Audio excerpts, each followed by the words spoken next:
সবাই রেফারি সাহেবের বাঁশির দিকে খেয়াল রাখবেন। রেফারি সাহেবের বাঁশি বাজার মাধ্যমে এই ফাইনাল রাউন্ডের খেলা অনুষ্ঠিত হবে। সবাই বাঁশির দিকে খেয়াল করুন, এখনই বাঁশি বলবে হয়তো।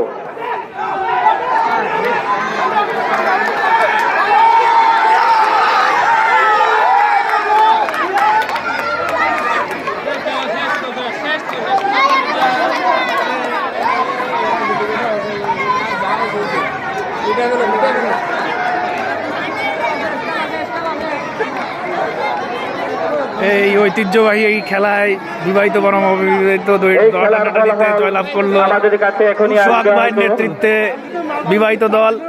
ভাই আপনার অনুভূতি বলেন।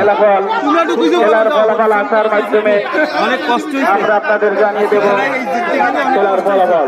জেতার পর আপনার কেমন লাগছে?